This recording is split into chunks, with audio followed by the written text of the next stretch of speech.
La puerta no solo se cerró, se estampó contra el marco con una violencia que hizo vibrar todo el rellano, como si el edificio entero decidiera, en ese segundo, ponerse de su parte y echarme también. Me quedé quieto, a pocos centímetros de la madera, sintiendo el eco de sus palabras aún flotando en el aire del pasillo. ¡Tú lo arruinas todo! La frase rebotó entre las paredes, atravesó la puerta y se me quedó clavada en el pecho como una astilla vieja. No era la primera vez que alguien me gritaba algo así en la vida, ni mucho menos, pero una cosa es escucharlo de un desconocido, de un jefe, de un vecino enfadado, y otra muy distinta, de tu propia hija, de mi Lucía. Al otro lado de la puerta escuché el pestillo girar con un clic seco, luego pasos rápidos alejándose, un ruido de algo que se cae, un sollozo ahogado, y después, silencio. Solo el zumbido lejano del ascensor subiendo de algún piso inferior. Miré mis propias manos. En la derecha aún sostenía el pequeño paquete envuelto en papel sencillo, con un lazo torcido que había rehecho 3 veces. Era una pulsera sencilla, con un charm de estrella y las iniciales de mi nieta, Alba. Algo discreto, nada caro, un detalle de esos que un abuelo lleva sin hacer ruido, solo para ver una sonrisa en una cara joven. Ahora el regalo pesaba como si dentro hubiera piedras, no metal. Escuché una puerta que se abría detrás de mí. Una vecina, del piso de enfrente, asomó la cabeza unos centímetros por el marco, curiosa, con la escoba en la mano. ¿Todo bien, don Manuel?, preguntó, intentando sonar casual. Le forcé una sonrisa cansada.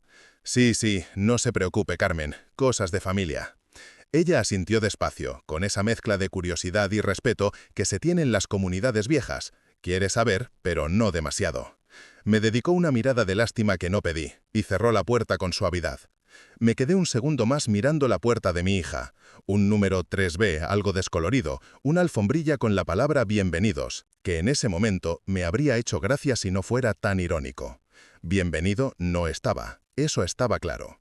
Suspiré, di media vuelta y empecé a andar hacia el ascensor. Mis rodillas protestaron a cada paso, recordándome que ya no tenía 20 años, ni 40, ni siquiera 60. Uno se acostumbra al dolor físico. El emocional, cuando viene de tus propios hijos, no termina de encajar nunca del todo. Mientras bajaba en el ascensor, las paredes de metal devolvían mi reflejo distorsionado. Un hombre mayor, pelo blanco escaso, cejas fruncidas, parecía más cansado que viejo. Yo siempre he pensado que la edad no se mide en arrugas, sino en cosas no dichas. Y con Lucía había demasiadas. En el garaje, el eco de mis pasos resonaba entre los coches aparcados. El mío, un pequeño utilitario gris, me esperaba en la plaza del fondo, donde siempre lo dejo. Abrí la puerta, me senté, dejé el regalito en el asiento del copiloto y cerré de golpe.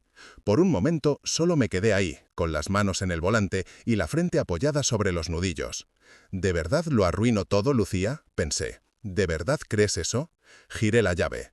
El motor arrancó con ese sonido un poco ronco de los coches que ya han visto demasiadas revisiones en el taller del barrio. Salí del garaje, giré a la derecha hacia la avenida principal y me mezclé con el tráfico de la ciudad. Era una tarde madrileña nublada, de esas en las que el cielo se queda blanco, apagado, como si no se hubiera despertado del todo. La gente caminaba deprisa por las aceras, madres empujando carritos, jóvenes con mochilas, señores trajeados mirando el móvil. Yo avanzaba despacio, respetando todos los semáforos con una calma casi obstinada, dejando que la ciudad se moviera a su propio ritmo, mientras dentro de mí todo se quedaba quieto. En un semáforo en rojo, mi mano se fue casi sola al guantera. La abrí. Dentro, envuelto en un paño viejo, estaba el pequeño cofre de madera. No era grande, cabía en una mano. La tapa tenía unos dibujos sencillos, hechos a navaja, de hojas y flores torpes. Era una de las cajas que había hecho Ana, mi mujer, cuando decidió apuntarse a aquel taller de manualidades en el Centro Cultural del barrio hace ya tantos años que duele contarlos. Ella decía que trabajar la madera le ayudaba a dejar de pensar en hospitales, en pruebas, en diagnósticos. Si estoy lijando, no estoy llorando, bromeaba. Solo que no era tan broma. Puse los dedos sobre la tapa, sin levantarla aún. El semáforo se puso en verde y tuve que soltarla. Luego me prometí. Esta noche. Enfilé la M30, esa serpiente de asfalto que abraza Madrid, mientras los coches me adelantaban con prisas que ya no entiendo. Yo, en cambio, conducía como quien regresa de un entierro, con cuidado, sin urgencias, como si cualquier frenazo brusco pudiera romper algo más que el vehículo. Llegué a mi barrio, una zona tranquila, de esos bloques de ladrillo visto con toldos verdes en las ventanas y ropa colgada en algunas terrazas. Aparqué frente al parque pequeño donde, cuando Lucía era niña, la empujaba en el columpio hasta que las mejillas se le ponían rojas y me decía: «Más alto, papá, más alto». Ahora era Alba la que venía algún domingo, menos de los que yo querría, más de los que su madre le permitía, supongo. Subí a mi piso. El ascensor olía a lejía barata y colonia fuerte de algún vecino. Abrí la puerta de casa. El silencio me recibió como siempre, espeso, familiar, casi sólido. Colgué la chaqueta en el perchero, dejé las llaves en el cuenco de cerámica de la entrada y el pequeño regalo para Alba sobre la mesita. El cofre de madera, en cambio, me lo llevé conmigo a la cocina. Lo puse en la mesa, me preparé un café solo en la cafetera italiana, escuchando el borboteo como si fuera música conocida, y me senté frente a él. El café humeaba, mis manos también. Tardé un buen rato en atreverme a abrir la caja, no porque no supiera lo que había dentro, sino porque sí lo sabía. La última voluntad escrita de Ana, dirigida a nuestra hija. Lucía no sabía que existía esa carta, nunca se lo había dicho. Ana me la entregó unos días antes de morir, en el Hospital de la Paz, en una de esas habitaciones impersonales que terminan oliendo a desinfectante y miedo. Me la puso en la mano, con los dedos fríos, y me dijo: «Dásela cuando veas que la distancia entre vosotros se haga demasiado grande, no antes, no por culpa de un enfado tonto, cuando notes que ya casi no os reconocéis». Durante años me aferré a esa condición como un cobarde. Siempre pensaba: todavía no, aún hay tiempo, aún no es tan grave. Y hoy, Lucía me había cerrado la puerta en la cara, gritando que yo lo arruinaba todo. No sé en qué momento exacto dejó de ser un enfado tonto. Respiré hondo, enchufé, con acento agudo, la lámpara de la cocina y por fin abrí el cofre.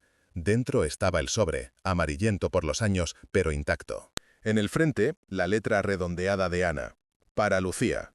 Ni apellidos ni fechas. Ella siempre daba por hecho que su hija sabría de quién venían esas palabras. Pasé el dedo por encima del nombre despacio. Sentí el relieve de la tinta seca como si tocara una herida antigua. Aún no lo abrí, no del todo. Separé apenas un borde, lo suficiente para ver las hojas dobladas en tres. No había querido leer la carta hasta ahora porque Ana había insistido. «Es para vuestra hija. Yo confío en ti, Manuel. Tú decidirás cuándo». Pero ahora, más que decidir, sentía que estaba intentando remediar años de equívocos a la carrera. Me levanté con torpeza, llevándome el sobre en la mano, y fui hasta el salón. El piso era pequeño, pero cada objeto tenía una historia. La estantería llena de novelas que nunca regalaría, la foto de boda en blanco y negro con Ana sonriendo con un velo demasiado corto, los dibujos torpes de Lucía pegados al mueble del televisor desde que tenía 5 años. Me senté en mi sillón, ese que ya tenía mi forma, y miré el sobre un rato largo, como si pudiera extraer la fuerza de él antes de abrirlo. No lo hice. En su lugar, dejé la carta sobre mi pecho, cerré los ojos y dejé que los recuerdos me arrastraran hacia atrás, hacia la noche en que Lucía dejaría de ser solo hija, para convertirse también en alguien herida. Ana se puso mala despacio, como si la enfermedad tuviera educación y quisiera pedir permiso. Primero fueron cansancios raros, mareos, algún desmayo, luego pruebas, más pruebas y ese olor de hospital que se pega a la ropa y parece que ni la lavadora consigue arrancar del todo. Lucía tenía entonces 17 años, iba al instituto, salía con sus amigas, hablaba de la selectividad, de irse a estudiar a Barcelona o a Salamanca. El futuro le quedaba enorme y brillaba con un entusiasmo que a mí me daba miedo apagar con demasiadas verdades. Ana y yo decidimos protegerla, o eso creímos que hacíamos. «No le cuentes todo», me dijo ella una noche en la cama, en el hospital, conectada al gotero. «Déjala vivir un poco más sin esa carga». Yo asentí porque la amaba, porque no soportaba la idea de que ambas sufrieran a la vez, porque me dijeron «no hay mucho que hacer», y esas palabras te hacen aferrarte a lo poco que sí puedes controlar, la información. Le dijimos a Lucía que su madre estaba enferma, sí, pero no cuánto, no lo irreversible, no los plazos. Ella, que era lista pero joven, escuchó lo que quiso, interpretó lo que pudo, y rellenó los silencios con su propia imaginación. Cuando me acuerdo de esa época veo escenas sueltas. Lucía entrando al hospital con un zumo en la mano y un dibujo que había hecho para colgar en la pared de la habitación. Ana sonriendo, poniéndose un poco de brillo en los labios para no parecer tan enferma. Yo, sentado en una silla incómoda de plástico, fingiendo leer el periódico mientras escuchaba el pitido de las máquinas. Aquel martes, el último, lo tengo grabado con una precisión cruel. Lucía tenía una exposición importante en clase, llevaba semanas preparándola. Ana insistió en que fuera. «Que vaya Manolo», me dijo por la mañana, con la voz débil pero firme. «Que haga su vida. Si la llamas a cada rato no vive, y tiene que vivir». «Pero, prométemelo», insistió, clavándome esos ojos suyos que, incluso enferma, no habían perdido carácter. «Si hoy pasa algo, tú estarás conmigo». Eso me basta. A ella no le quiero con este recuerdo. Le prometí que no la llamaría a no ser que sea absolutamente necesario. A las 6 de la tarde, el color de Ana empezó a apagarse. A las 7 ya apenas podía hablar sin fatigarse. A las 8 me pidió que la ayudara a sentarse un poco. «Llama a Lucía», susurró. «Dile que la quiero. No le digas que se muero. Solo que la quiero». La llamé. 1, 2, 3 veces. El móvil daba tono. Nadie contestaba. En aquel momento no sabía que Lucía lo había puesto en silencio porque estaba discutiendo con su mejor amiga en una cafetería de Moncloa. Cosas de adolescentes, dramas pequeños que entonces parecen enormes. Cuando por fin me cogió, era ya tarde. «Papá, estoy ocupada», dijo irritada. «Estoy con Julia, te llamo luego, ¿vale?» «Es que tu madre…», empecé. «Que luego, papá», me cortó. «No me agobies, por favor». Me quedé con el teléfono húmedo en la mano, el pitido de la llamada terminada taladrándome los oídos. Ana me miró, como si supiera exactamente lo que Lucía había dicho sin haber escuchado nada. «Déjala», susurró. «Tiene derecho a no despedirse». «No, Ana, yo…», balbuceé. «Manuel», me interrumpió ella, apoyando su mano en la mía. «No quiero que su último recuerdo de mí sea este. Déjala guardar otra versión. Dile luego que me dormí tranquila. No la culpes. Y no dejes que ella te culpe». Media hora después, se fue, en silencio, sin escándalo, sin que las máquinas hicieran el ruido de película que uno espera. Solo se fue apagando poco a poco hasta que el médico entró, me miró, con una de esas miradas entrenadas para decir mucho sin decir nada, y me tocó el hombro. Lucía llegó 1 hora después, con la mochila colgando floja, ojeras de haber llorado por la pelea con su amiga, y la rabia irritada de quien se siente adolescente y pequeña. Recuerdo su cara cuando entró en la habitación y vio la cama vacía, las sábanas estiradas, la mesilla despejada de objetos. «¿Dónde está mamá?», preguntó, con una vocecilla que aún era de niña. «Se ha ido, hija», dije yo, sintiendo cómo las palabras me partían en trozos. «Se quedó dormida. No sufrió». El grito que salió de su boca no fue humano, fue algo más profundo, algo que venía del centro mismo del pecho. Golpeó la pared, los pasillos, mi propia garganta. Después, las palabras. «Tú tenías que haberme llamado antes, tú tenías que haber hecho algo, tú tenías que haberla salvado». Y allí, en medio de aquel pasillo frío de hospital público, con enfermeras pasando detrás y familiares mirando de reojo, mi hija decidió que su dolor necesitaba un culpable. Y me eligió a mí. El reloj del salón marcó las 3 de la madrugada cuando abrí los ojos de nuevo en mi sillón. Me había quedado dormido sin darme cuenta, con el sobre aún apoyado en el pecho. La televisión estaba encendida sin sonido, con algún programa de tertulia nocturna llenando la pantalla de gestos exagerados. Apagué la tele. El silencio volvió a llenar el piso como agua. Puse el sobre de vuelta en la caja, cerré el cofre y lo dejé sobre la mesa del salón. Pasé por la foto de Ana, esa en la que lleva un vestido de verano y el pelo recogido en un moño deshecho, y le hablé, con acento agudo en voz baja. «No he sabido hacerlo bien, Ana», le dije, «pero creo que ya no puedo esperar más». Su sonrisa inmóvil no contestó, pero algo en mí sintió menos miedo. Me fui a la cama con la decisión tomada. Al día siguiente, volvería a casa de Lucía. Esta vez no para llevar un regalo o hacer de canguro. Esta vez para intentar abrir, por fin, la puerta que llevábamos años empujando cada uno desde un lado distinto. La mañana siguiente amaneció con un cielo plomizo, típico de noviembre en Madrid. Bajé a la panadería de la esquina a comprar una barra de pan y saludé a Paqui, la panadera de toda la vida. «¿Qué tal, Manolo?», preguntó mientras envolvía el pan. «Hace días que no se deja ver con la nieta». «Las cosas están raras», admití, sin entrar en detalles. «Ya se arreglarán». Ella asintió, con esa fe práctica de la gente de barrio que ha visto muchas peleas familiares, y casi todas, tarde o temprano, se han resuelto alrededor de una mesa de domingo. Al subir al piso, mi móvil vibró. Un mensaje de Alba. «Abuelo, ¿estás bien? Ayer mamá lloró mucho. No me quiere decir por qué. Me da miedo preguntarle más». Me quedé un momento mirando esas letras pequeñas en la pantalla. «Estoy bien, cariño», contesté, «y voy a intentar que mamá también lo esté». 3 puntos de escritura aparecieron y desaparecieron varias veces. Al final, el mensaje llegó. Gracias, te quiero. Sonreí con una mezcla de ternura y tristeza. Los niños siempre ven más de lo que los adultos creemos. Me preparé un café con leche y un trocito de pan tostado, pero apenas pude comer. Los nervios me tenían el estómago cerrado. A media mañana, cogí el cofre de madera, lo guardé en una bolsa de tela y salí de casa. Esta vez aparqué casi debajo del portal de Lucía. El barrio era algo más nuevo que el mío, con esos bloques de fachada blanca y balcones pequeños donde la gente pone plantas y banderas. Subí las escaleras hasta el tercero. Preferí no coger el ascensor, como si las escaleras me dieran tiempo para ensayar lo que iba a decir. En el rellano, el pasillo olía a suavizante y a comida recalentada. Toqué el timbre con suavidad primero. Nadie respondió. Esperé, volví a tocar, más fuerte. Finalmente, escuché unos pasos arrastrados acercándose. Esta vez no hubo cadena de seguridad ni mirilla. La puerta se entreabrió unos centímetros, lo justo para dejar ver un ojo enrojecido. «¿Qué haces aquí, papá?», preguntó Lucía en voz baja, ronca. «Vine a ver cómo estabas», respondí, sin adornos. Abrió la puerta un poco más. Llevaba una sudadera vieja, el pelo recogido en un moño deshecho.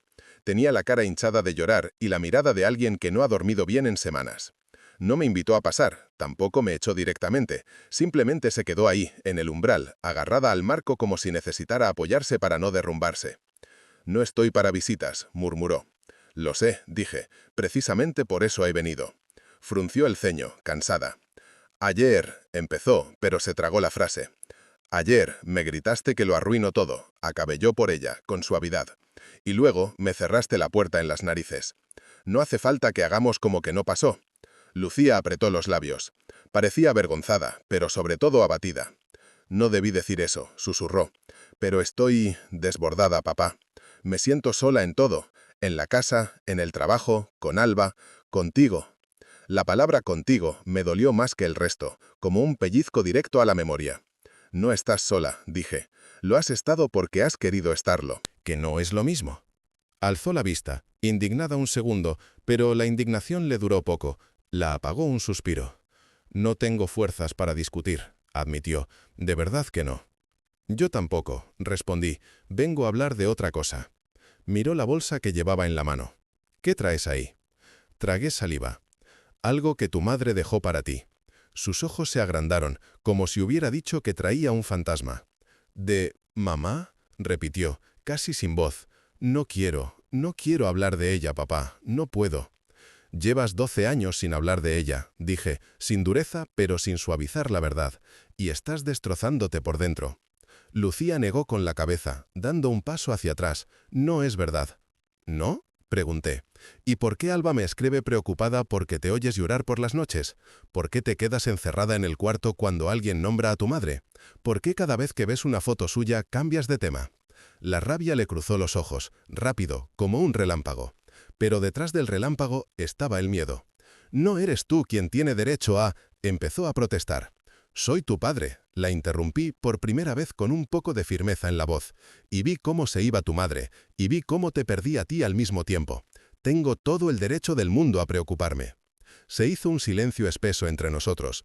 Lucía dejó caer la mano del marco, se dio la vuelta y entró en el piso sin decir nada. Yo dudé un segundo, pero la puerta quedó abierta. Eso, en nuestra guerra silenciosa, era una invitación.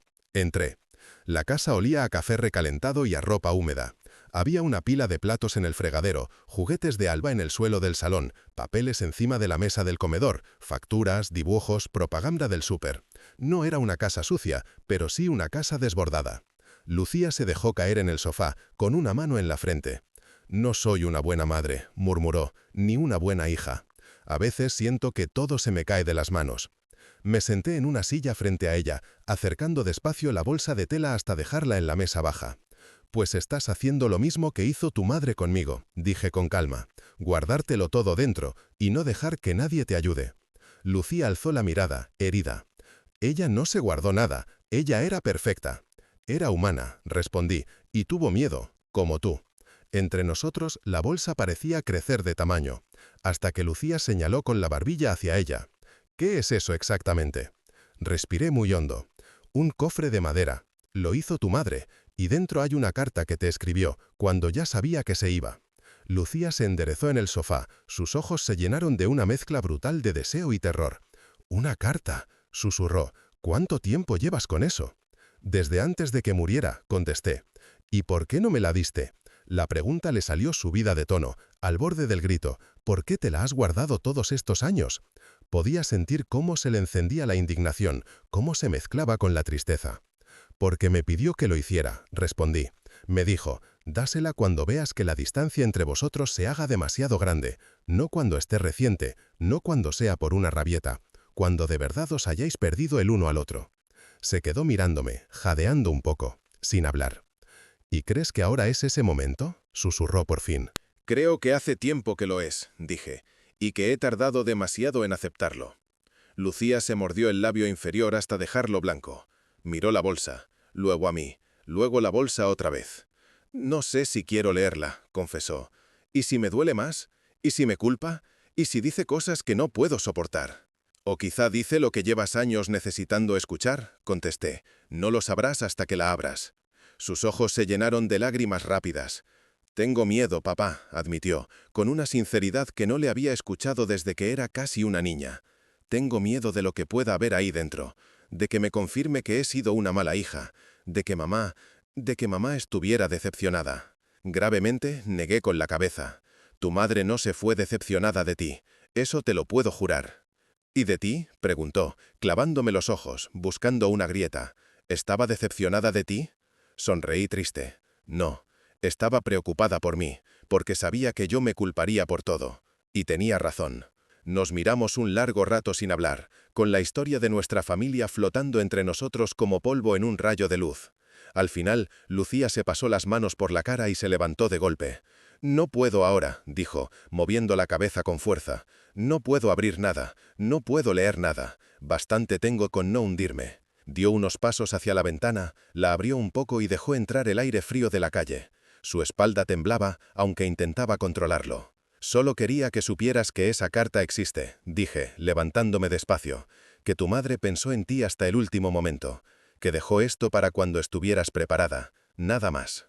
«¿Y tú crees que estaré preparada algún día?», preguntó, sin girarse.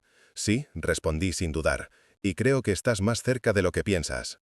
Ella soltó una risa amarga. «Pues yo no». Me acerqué a la mesa, abrí la bolsa y saqué el cofre. Lo dejé sobre la superficie con cuidado, como si colocara un corazón de cristal. «Me lo llevo otra vez», dije. «No te lo voy a imponer. Pero si llega el día en que sientas que ya no puedes seguir cargando sola con todo esto, me llamas, y te lo traigo. Y si quieres, me quedo mientras lo lees. Y si no quieres, me voy». Lucía se dio la vuelta. Tenía la cara roja, los ojos hinchados, pero también esa expresión testaruda que siempre había tenido de niña cuando se enfrentaba a algo que le daba miedo. «No prometas que te irás», dijo, «aunque lo pida, porque igual te echo y luego te necesito». Aquellas palabras me pillaron con la guardia baja. Una parte de mí quería abrazarla en ese mismo instante. «Está bien», respondí, «no prometo nada». Ella asintió, y por primera vez desde hacía mucho no sentí un muro entero entre nosotros, solo un tabique delgado, de esos que se pueden tirar abajo con un par de golpes bien dados. Salí de la casa con el cofre de nuevo en la bolsa, bajé por las escaleras despacio y me detuve un segundo en el portal, mirando hacia la calle. El aire de noviembre me recibió con olor a castañas asadas, de un puesto cercano y a humo de coche. Me quedé allí parado, con la bolsa colgando de la mano y una frase de Ana sonándome en la cabeza: «Dásela cuando veas que la distancia sea demasiado grande». La distancia ya lo era, gigante, pero por primera vez también veía un puente posible. Cuando llegué a mi piso, había un mensaje de Alba esperándome. ¿Has visto a mamá? ¿Cómo está? Me senté en la cocina, apoyé el cofre sobre la mesa y contesté. Está triste, pero ha hablado un poco. Eso es bueno. Ten paciencia con ella, cariño.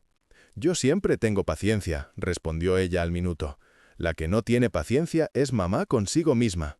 Sonreí sin querer. Esa niña entendía demasiado. Miré el cofre. Mañana, le dije en voz baja, como si hablara con él. Mañana volvemos a esa casa, y esta vez nos quedamos.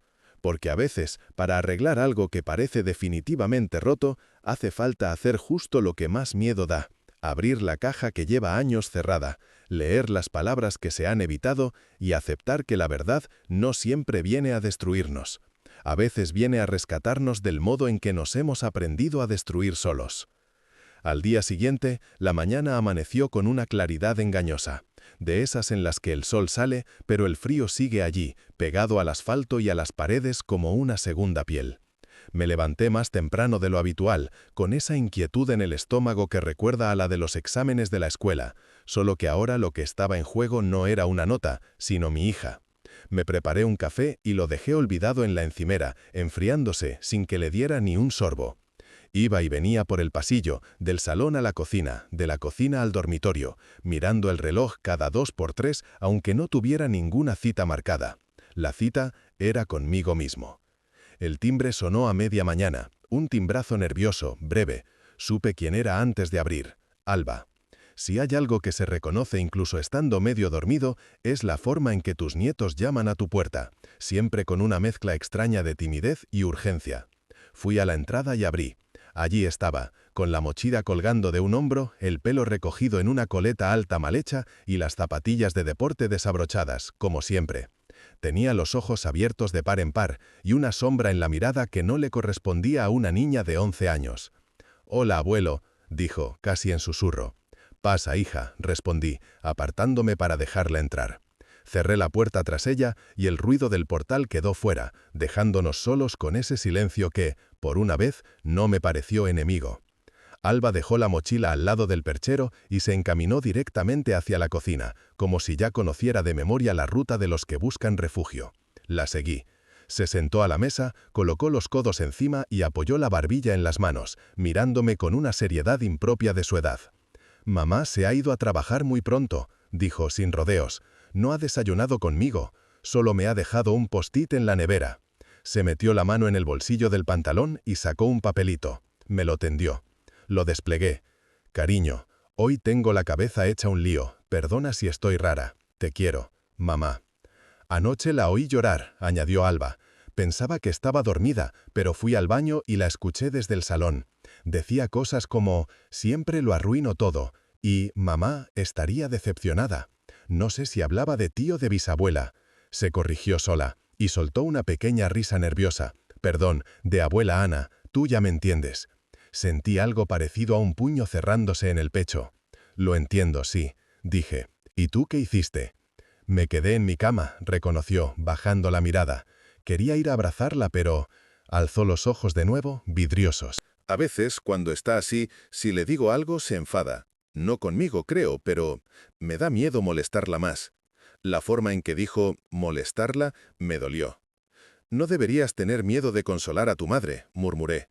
«Pero tampoco es tu responsabilidad arreglarla. Eso no te toca, ¿vale?» Alba asintió despacio. «Por eso he venido», añadió, «porque algo le pasa con lo de la abuela, y contigo, y yo no sé cómo ayudar. Y me da miedo que un día explote y, no sé, que se vaya o algo». La frase salió atropellada, pero el miedo era claro. Miedo a perderla, como su madre perdió a la suya. Me senté frente a ella y acerqué mis manos a las suyas, encima de la mesa. «Has hecho lo correcto viniendo», le dije. «Aunque no lo parezca, que tú estés preocupada también es una forma de ayudar. Nos obliga a los mayores a dejar de hacer como que no pasa nada». Alba respiró un poco más tranquila, pero seguía mirándome con expectativa. «El otro día», empezó, «mamá me dijo que se había peleado contigo. Dijo que otra vez te habías metido donde no te llaman. Pero luego se encerró en la habitación y no quiso hablar. ¿Qué ha pasado, abuelo? ¿Es por la abuela?» Me quedé un segundo en silencio pensando qué decir. No porque quisiera mentir, sino porque quería encontrar las palabras que no la cargaran con más peso del que ya llevaba. «Sí», admití por fin, «tiene que ver con la abuela Ana, con cómo se fue, y con una cosa que la abuela dejó para tu madre, hace muchos años». Alba se enderezó en la silla, casi conteniendo el aire. «¿Una cosa? ¿Qué cosa?» «Una carta», respondí, mirando hacia el salón, donde el cofre descansaba en la mesa. «Le escribió una carta a tu madre antes de morir. Me la dio a mí para guardarla hasta que llegara el momento de entregársela». Alba abrió la boca sorprendida. «¿Una carta de la abuela? ¿Y mamá no lo sabe?» «Lo sabe desde hace un par de días», aclaré. «Hasta entonces no. No me atreví a contárselo. Tenía miedo de hacerle más daño. Pensé», respiré hondo, «pensé que el tiempo arreglaría las cosas solo, ya ves». Ella frunció los labios pensativa. «¿Y ahora se la vas a dar?» Quiero, dije, pero también quiero que sea ella quien me lo pida, que no sienta que le estoy imponiendo nada. Ya bastante he decidido yo por ella en el pasado. Alba dobló el post-it de su madre otra vez y lo guardó con cuidado. Mamá cree que la abuela la dejó tirada, soltó, de repente. No lo dice así, pero cuando habla de ella, habla raro, como si estuviera enfadada, pero luego llora. Yo no lo entiendo. Sonreí triste. Es que una persona puede estar enfadada con alguien que ama y dolida por perderlo, al mismo tiempo. Alba se quedó callada unos segundos. ¿Tú estás enfadado con mamá?, preguntó luego, clavándome la mirada. La pregunta me atravesó, no porque no la hubiera pensado, sino porque me la hiciera precisamente ella. He estado dolido, dije despacio, mucho tiempo, porque pensaba que me culpaba de cosas que yo no podía haber hecho de otra manera. Pero enfadado, no. No sé cómo estar enfadado con ella. Es mi hija. Ella piensa que tú estás decepcionado, murmuró Alba. Estoy preocupado, rectifiqué, que es distinto. Y cansado, sí, de vernos sufrir los dos sin hablar claro. Pero decepcionado no. Eso no. Ella jugueteó con una servilleta de papel, doblándola en cuadraditos minúsculos. Ese pequeño gesto concentrado me recordó a Ana doblando los pañuelos en la cama, intentando que sus manos no temblaran. «Abuelo», dijo por fin, «¿me puedes enseñar algo de la abuela? ¿Algo que fuera solo suyo?» Me levanté despacio, fui al salón y volví con el cofre en las manos. Lo dejé en la mesa y lo abrí, con cuidado, abriendo primero el compartimento pequeño, no donde estaba la carta. De ahí saqué una horquilla de pelo de madera clara, tallada con unas flores simples. Ana la usaba siempre, incluso cuando estuvo ingresada. «Esto», dije, «esto era suyo».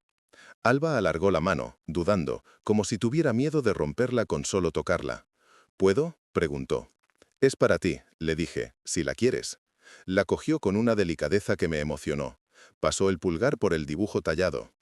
«Es bonita», susurró. «Parece, no sé, de otra época».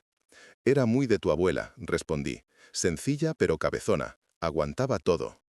Alba sonrió un poquito. Luego se levantó, se acercó a mí y me abrazó. Era un abrazo torpe, lleno de huesos y de miedo, pero también lleno de cariño. «Gracias, abuelo», murmuró. «No quiero que mamá esté enfadada contigo. Y tampoco quiero que tú estés triste. Me gusta más cuando reís». Se me hizo un nudo en la garganta. «Te prometo que lo voy a intentar», alcancé a decir. Cuando Alba se fue, con la horquilla puesta de cualquier manera en su melena, me quedé solo en la cocina, con el eco de sus palabras flotando alrededor. «Me gusta más cuando reís». Hacía mucho que en esta familia nadie reía de verdad. Tal vez había llegado el momento de entender que la risa, igual que el duelo, también se aprende de nuevo. Fui a casa de Lucía al día siguiente, con menos miedo que la primera vez, pero con el doble de peso en la mano. El cofre parecía haber engordado durante la noche. Lo llevaba ahora sin bolsa, a la vista, como si el hecho de esconderlo fuera ya parte del problema. En el portal del edificio, un grupo de adolescentes charlaba en la puerta, móviles en mano, auriculares en las orejas. Una chica con el pelo morado se apartó para dejarme pasar. «Gracias», murmuré. «De nada, señor», contestó ella, educada, mientras volvía a sumergirse en su mundo. Subí en el ascensor. El reflejo en el espejo interior me devolvió la imagen de un hombre que se estaba preparando para hacer algo que llevaba años aplazando. Me vi los ojos más claros de lo normal, como si hubiera llorado sin darme cuenta. En el rellano del tercero, escuché ruido de pasos dentro del piso, antes incluso de tocar. Se oía el timbre. La puerta se abrió casi al instante. Lucía estaba allí, sin maquillar, con una camiseta gris grande y un pantalón de chándal. Parecía agotada, pero había algo distinto en su mirada, menos defensiva, menos afilada. «Pasa», dijo, sin rodeos. Me aparté el cofre contra el pecho y entré. La casa seguía desordenada, pero ya no daba la sensación de abandono absoluto. Había un plato en el fregadero, sí, pero también un paño secando. Una ventana abierta en el salón dejaba entrar el aire frío y los ruidos de la calle. Un perro ladrando, alguien hablando por teléfono, el murmullo constante de los coches. Nos sentamos en el sofá, de nuevo frente a frente. Coloqué el cofre en la mesa baja, entre los dos. Lucía lo miró como si fuera una bomba a punto de explotar. «He hablado con Alba», dije, rompiendo el silencio. «Ya lo sé», respondió ella, sin sorpresa. «Me lo ha dicho esta mañana. Vino a verte ayer, ¿no?». Asentí. «Está preocupada por ti. Mucho». Lucía se llevó una mano al pelo, recogiéndoselo hacia atrás. «Lo sé, y me odio por eso», confesó. «No quiero que tenga miedo de mí, Pero a veces no puedo evitar derrumbarme. Derrumbarse no es malo, dije. Malo es derrumbarse a escondidas, donde nadie te pueda sostener. Ella me miró, la mandíbula apretada. Ayer, empezó, tragando saliva, ayer me dijiste cosas que no sabía sobre mamá, sobre la noche que murió. Asentí de nuevo.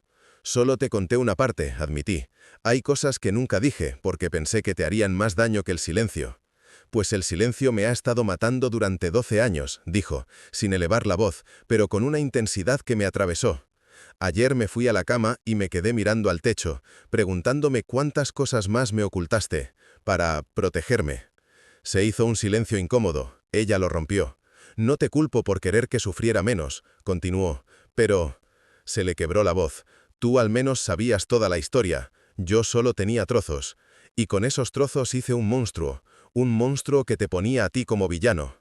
Lo sé, dije, y lo he dejado vivir demasiado tiempo. Lucía respiró hondo.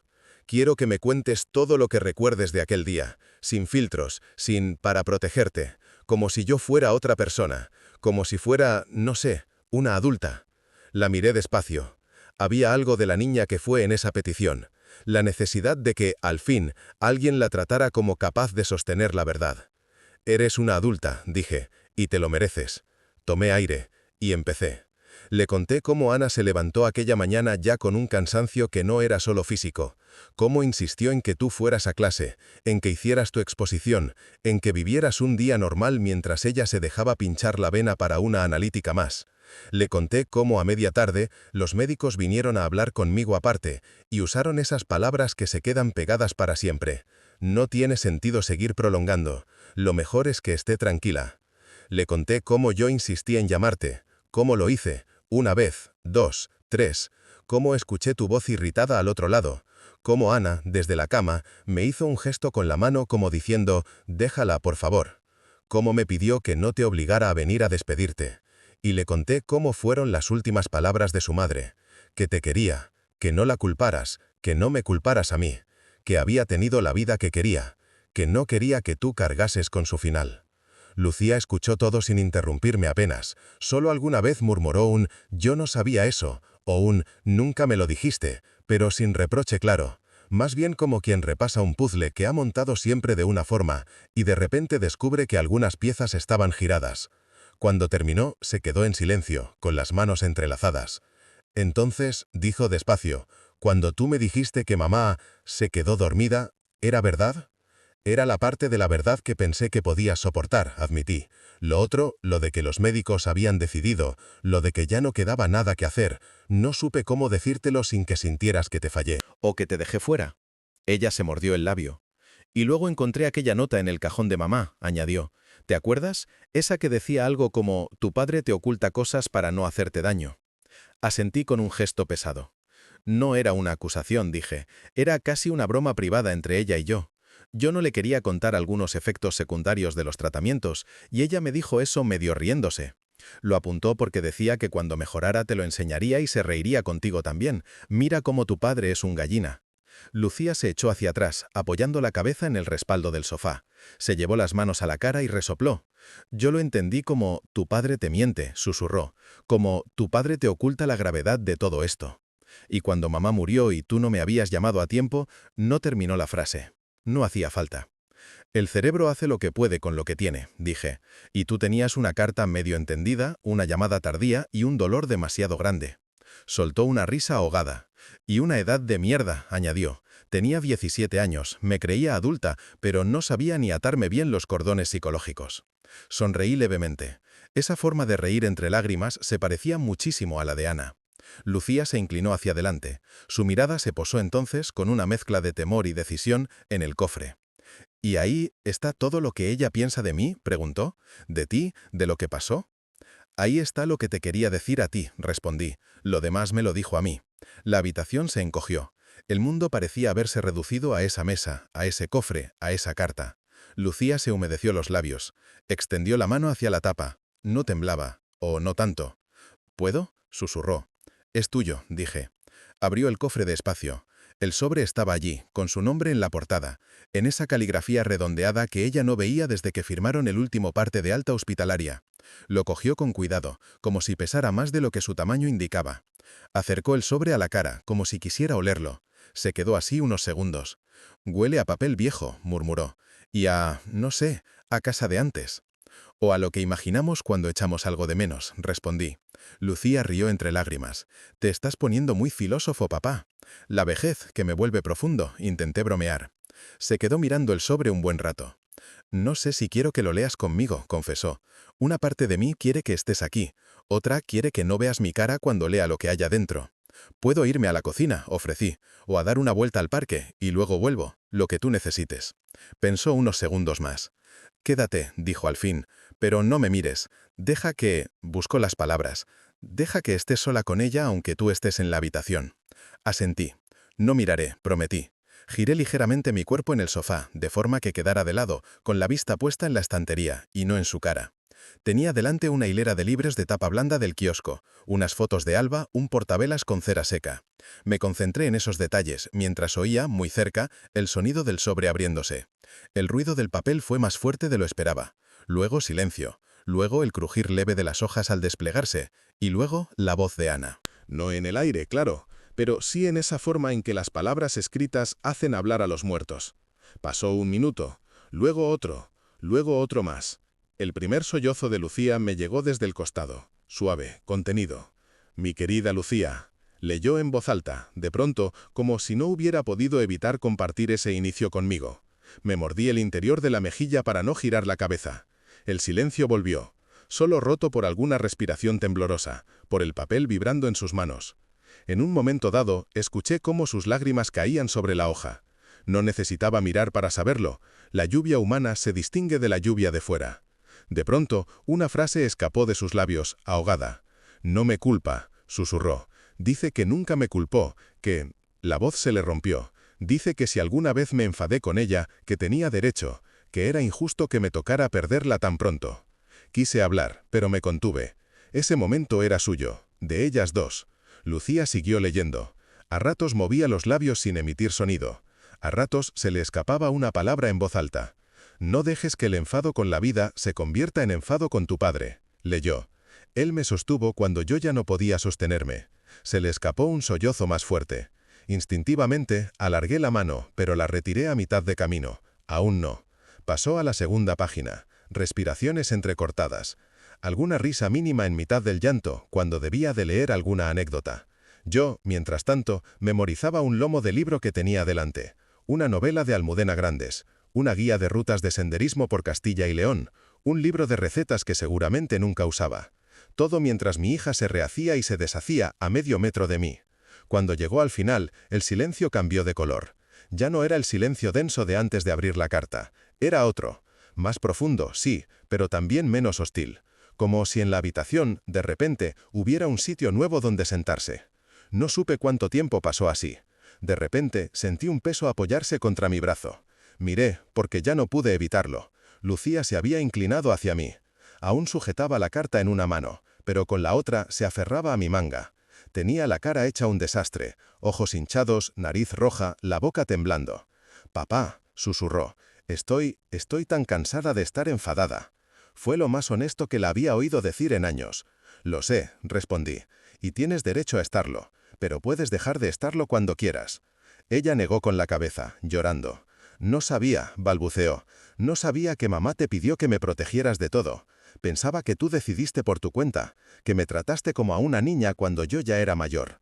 «Te traté como a una hija», dije, «y eso a veces es parecido a tratar a alguien como a una niña. Uno se equivoca intentando acertar». Se rió entre lágrimas, un sonido breve, asombrado. «Dice», continuó, señalando la carta, «dice que tu padre es más blando por dentro de lo que parece por fuera, que me fijara bien, que si te veía demasiado serio era porque estabas sujetando las cosas para que no se cayeran sobre nosotras». Tragué saliva con dificultad. «Eso suena a tu madre, sí». Lucía apoyó la frente en mi hombro. Sus lágrimas traspasaron la tela. No me importó. «La he odiado», confesó de pronto. «Durante años.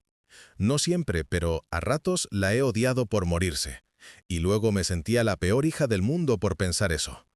No eres la única hija que ha sentido eso, respondí, acariciándole el brazo. Te sorprendería saber cuántas personas odian un rato a quienes han perdido. Forma parte del duelo. Y luego te odié a ti, siguió, porque necesitaba que alguien siguiera aquí para echarle la culpa. Y tú estabas. Y seguías sin hablar. Así que metí en ti toda la rabia. Puedo soportar tu rabia, dije. Lo que no podía soportar era verte así, sin entender tus propios sentimientos. Ella levantó la cabeza, mirándome a los ojos. ¿Tú me perdonas?, preguntó. ¿Por todos los gritos, por todas las navidades que no te invité, por lo de ayer? No hay nada que yo tenga que perdonarte, respondí, con una certeza tranquila que me sorprendió a mí mismo. Yo llevo siendo tu padre desde que naciste. Eso incluye recoger tus pedazos cuando la vida te rompa, aunque a veces sea por tu propia mano. Lucía soltó una carcajada rota, temblorosa.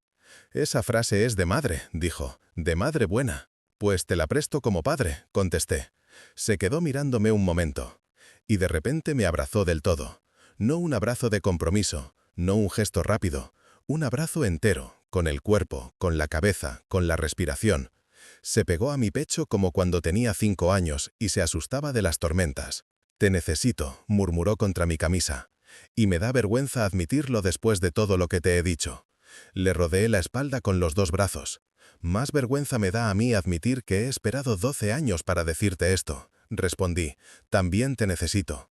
Siempre te he necesitado, aunque hicieras todo lo posible por estar lejos. Respiró hondo, como si algo en esa confesión le hubiera aflojado un nudo muy antiguo en la garganta. No quiero que Alba viva lo mismo, dijo, con la voz aún ahogada. No quiero que me vea llorar a escondidas, ni odiando a medio mundo, ni sin hablar de mi madre. No quiero repetir la historia. Entonces cámbiala, contesté. Empieza hoy. Fue Alba quien nos devolvió a la superficie. La puerta del piso se abrió con el sonido característico de la cerradura, y escuchamos sus pasos corriendo por el pasillo. «¿Mamá?», llamó. «¿Abuelo?». Lucía se separó de mí deprisa, se secó la cara con la manga y respiró hondo. «Estamos aquí, cariño», dijo. Alba apareció en el salón, se detuvo al vernos y ladeó la cabeza. «Vaya», comentó, con una sinceridad brutal. «Tenéis cara de haber llorado un montón». Lucía soltó una risa, cansada pero real. «Hemos hablado mucho», corrigió. «Y sí, también hemos llorado. Pero ha ido bien». Alba miró la mesa, vio el cofre abierto, el sobre doblado cuidadosamente. Empezó. «La carta de la abuela», asintió Lucía. «La he leído». «¿Y qué dice?», preguntó Alba, con la curiosidad luchando contra el respeto. Lucía dudó un segundo. Luego se agachó un poco para ponerse a la altura de su hija. «Dice que nos quiere», resumió. «A mí, a ti, aunque no llegara a conocerte. Y dice que no quiere que estemos enfadadas con la vida, ni con el abuelo». Los ojos de Alba se llenaron de lágrimas rápidas y transparentes. «Yo nunca estoy enfadada con el abuelo», dijo. «Solo me pongo triste cuando tú no le hablas». Lucía tragó saliva. Eso también lo vamos a cambiar», respondió. «A partir de ahora, el abuelo va a venir más por casa, si él quiere». Me miró, con la pregunta colgando en el aire. «Claro que quiero», dije, «pero que sepas que si vengo, me tendrás que aguantar mis historias de cuando todo esto eran solares y que voy a malcriar a tu hija con croquetas». «Me parece justo», contestó, sonriendo de verdad. Alba dio un pequeño salto de alegría. «¿Podemos cenar los 3?», preguntó. «Hoy, pizza o tortilla o lo que sea, pero los 3, que hace mucho que no cenamos juntos los 3».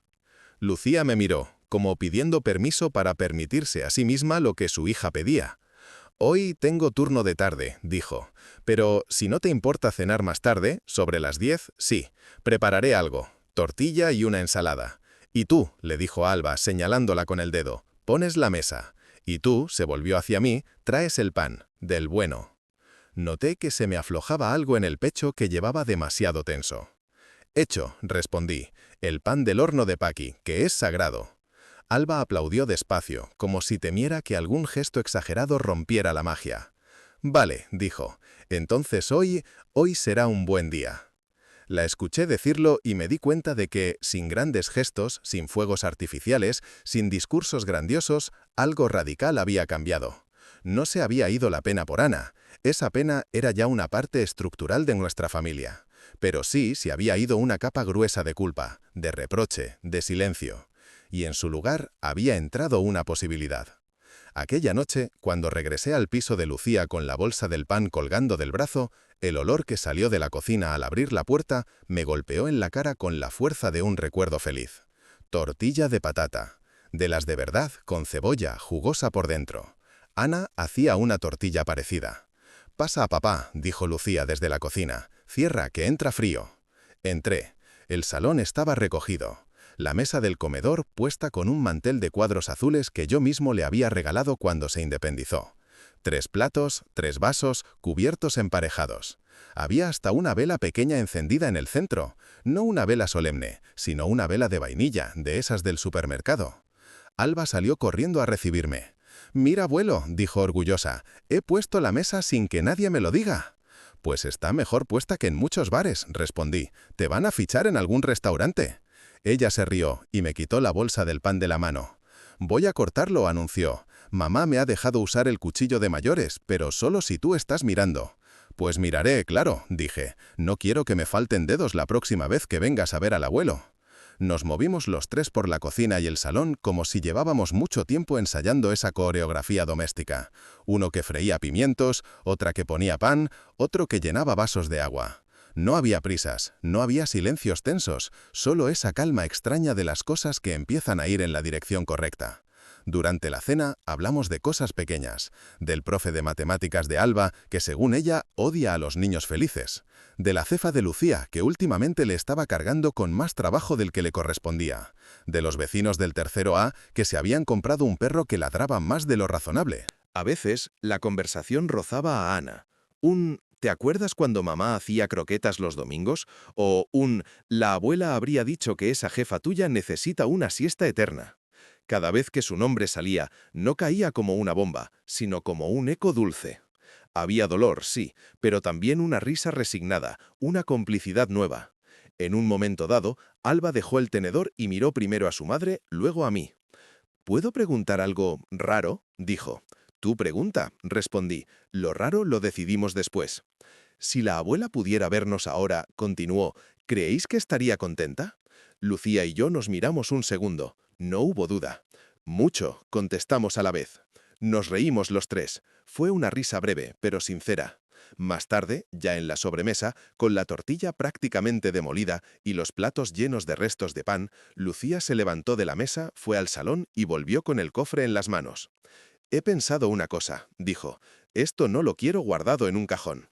Lo puso encima de la mesa, en medio de los 3. «Quiero que esté aquí», añadió, «a la vista, no para abrirlo cada día como si fuera una reliquia, pero sí para recordar que, cuando nos callamos demasiado, terminamos gritando cosas que no son verdad». Sus palabras me llegaron más hondo de lo que dejé ver. «Me parece buena idea», dije. Alba miró el cofre con respeto renovado. «¿Puedo tocarlo?», preguntó. «Claro», respondió Lucía. Mi nieta pasó la mano por la tapa. «A mí me gustaría escribirte una carta a ti, mamá», soltó de repente, «por si algún día me enfado mucho contigo y se me olvidan las cosas buenas». Lucía parpadeó varias veces, tratando de contener las lágrimas. «Pues yo te la guardaré», dijo, «en esta misma caja». Yo observaba la escena con el corazón desbordado, sintiéndome de pronto menos viejo, menos solo.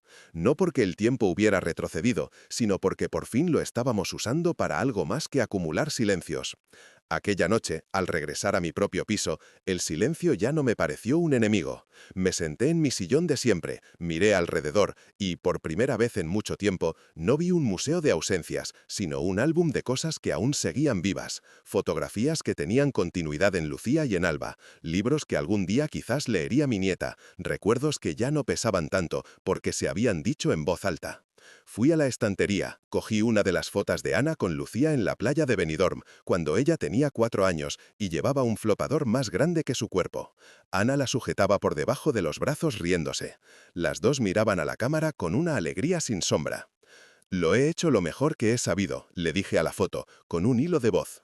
«Llegué tarde, pero llegué». La luz del salón estaba baja, amarilla, suave. Afuera se escuchaba el ruido distante de la ciudad, un coche que pasaba, alguien riendo en la calle, una moto acelerando más de lo permitido. Y entre todos esos sonidos se coló de repente un mensaje en mi móvil. Era Lucía.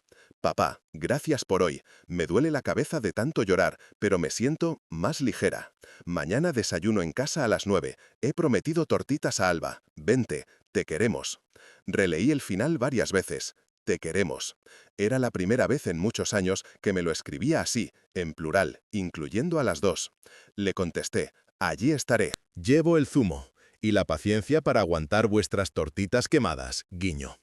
A los pocos segundos llegó el emoticono de una cara llorando de risa. Luego un corazón rojo. Dejé el teléfono en la mesa, me recliné en el sillón y cerré los ojos. Pensé en la puerta que se había cerrado en mi cara días atrás, con aquella frase que me taladró el pecho: «Tú lo arruinas todo».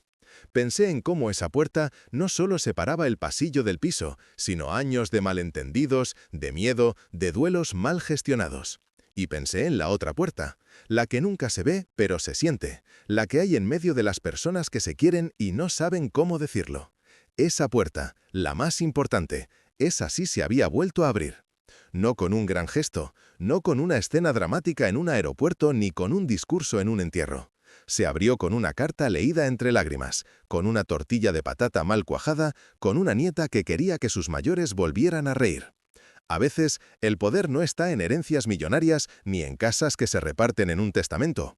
A veces, el verdadero poder está en quien guarda una carta durante años, soportando la incomprensión, esperando el momento justo para entregarla.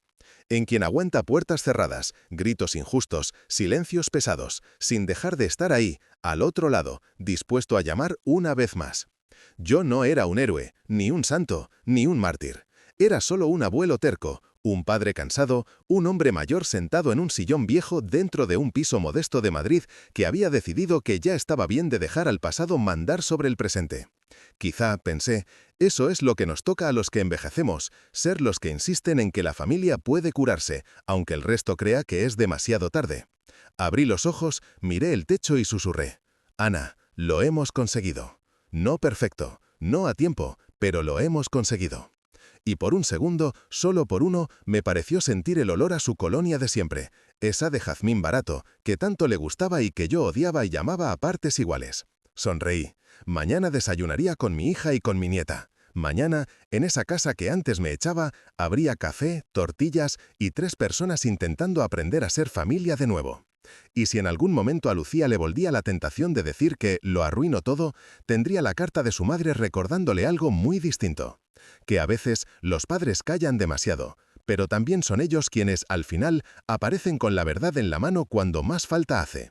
Yo no tenía fortuna escondida, ni millones en una cuenta secreta. Solo tenía una carta, y resultó que para salvarnos, esa carta valía más que cualquier herencia.